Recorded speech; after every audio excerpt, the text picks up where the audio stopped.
Welcome back, everybody, to another weekly roundup on the California Dream podcast.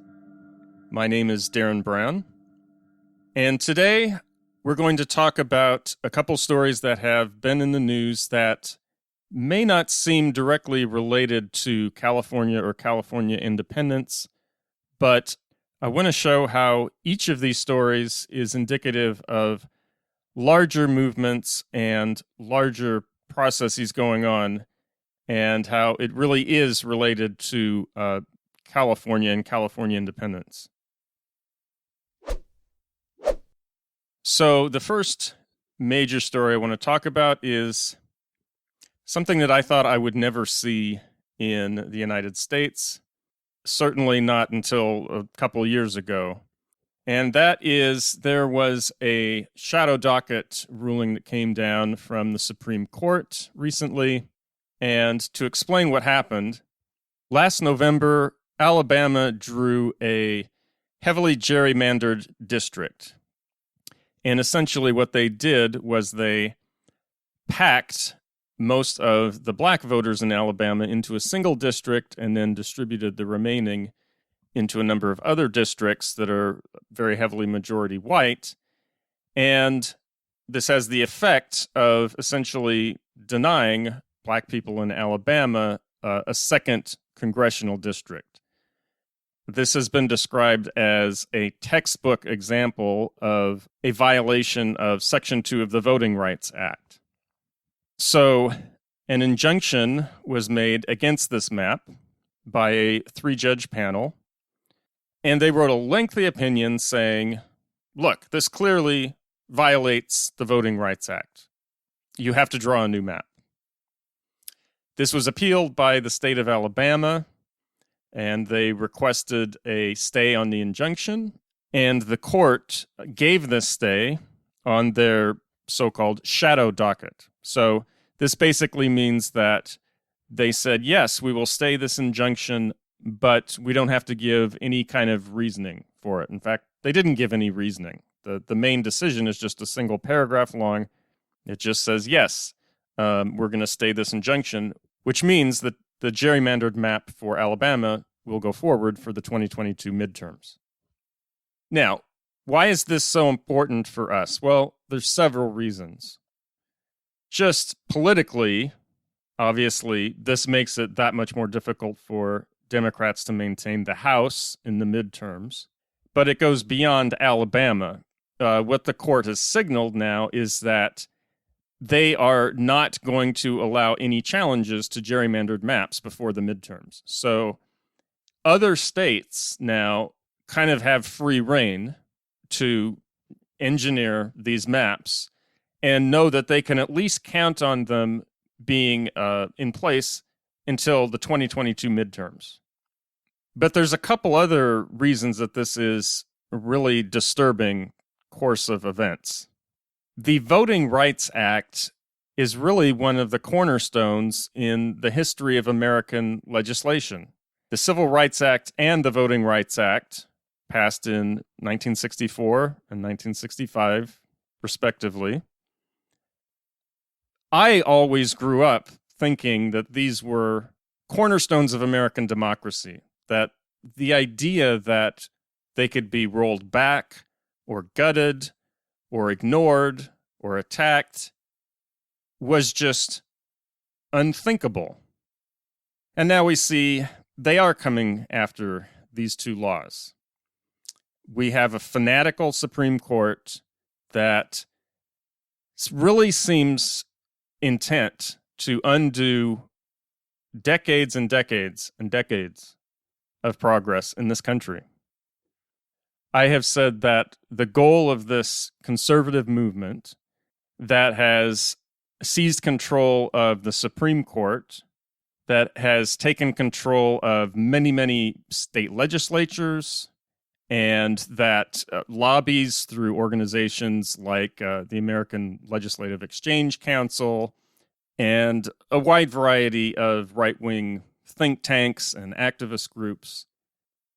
So I have said that their goal is to take the country back to the 1880s. That's really the sweet spot for them. They know that they're not going to be able to go back to the 1840s. They know they're not going to repeal the amendments that outlawed slavery, but they can go as far back as the 1880s. They want to undo the Great Society. They want to undo the Civil Rights Act, the Voting Rights Act.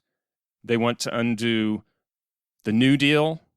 They want to undo the Progressive era in the first part of the 20th century. That's the kind of country that they want to have. It's real easy to think that I'm exaggerating here, that I'm being dramatic. But this is what they have in mind. Every step that they take, we think, this must be as far as they want to go, right? I mean, if you had said to somebody 20 years ago, they'll be coming for the Voting Rights Act, they'll be coming for the Civil Rights Act, most people would not have believed you. If you had said 20 years ago, Roe v. Wade will be overturned, they wouldn't have believed you. And yet, here we are. So not only do we have to share a government with other states that clearly don't respect democracy, not only do we have to deal with the anti-democratic nature of the federal system, but we live in a country that has a movement in it that really wants to turn the clock back almost 150 years. I don't want to live in a country that goes back to the 1880s. I don't think most Californians want to live in a country that has gone back to the 1880s. That's not the world we want to live in. But that is the direction America is going. So if that's not the direction you want to go in, you should maybe reassess California's relationship to the U.S. Another event we have seen recently, the Ottawa Truckers. So let's talk about what's going on up in Canada. Ostensibly, this is about mask and vaccine mandates. And I'm sure there's a few people in this group that have strong feelings about that. But let's be real clear about what's going on here. This is part of a global coordinated campaign to erode faith in liberal democracy. This really has very little to do with COVID. It doesn't have very much to do with mandates. In fact, the Truckers Association in Canada has come out and said 90% or so of our truckers are vaccinated. This is really only an issue that a tiny fraction of truckers really care about, and a lot of the people who are involved in this are not even truckers. And what we've seen is that this really is an AstroTurf campaign. There's a lot of outside dark money coming into this from right-wing organizations from around the world. The international backing behind this convoy has been linked to U.S. white supremacist groups on Telegram and 4chan. And this has really been taken on by a lot of people in the right wing in the United States. And look, this is coming here. If you think this is just something for Canada, it's not. It already appears that there may be something that's being organized for the Super Bowl this coming weekend. A convoy that might start in Los Angeles and head to D.C. by March. So what does this have to do with California? I think what we need to understand in California is that there is this organized, well-organized, well-financed movement across the world that is actively seeking to erode faith in liberal democracy, that is actively seeking to move towards authoritarianism. This is happening many different places. It's happening in the US, it's happening in Canada, it's happening in England, it's happening in Europe, Eurasia. This is something that is global. These people are internationalists. They work together, they share what they've learned with each other. They work as a team. And that's how we need to start thinking as well. As these authoritarian tendencies work together and start to make more progress as time goes on over the next few years, California will start to emerge as one of the leading sites of resistance to this movement, this global movement. So we need to look at this California independence movement, this movement to liberate ourselves from the federal system and the anti-democratic nature of the American government. We need to start understanding this as part of a larger international resistance against the international authoritarian movements. And that's how I think what's happening in Ottawa in Canada relates to us. This is one piece of a bigger puzzle.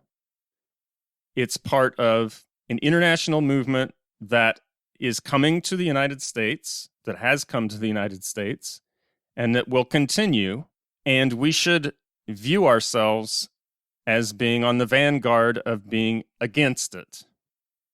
And that should be a part of how we articulate this movement, that we should articulate our movement not just as being independence for California from the United States, but we should articulate our movement as being part of the international resistance to this internationally organized right-wing authoritarian movement. I have a lot of other thoughts on these two issues, but I think what I've said today is a place that we can start from to understand what's going on. And we will be talking about these things more in the future. All right, that's all for now. On Monday, I'll be dropping my interview with Hal Lohr of Red Star Report. And I have another very interesting interview planned for the week after. So stay tuned. Talk to you later.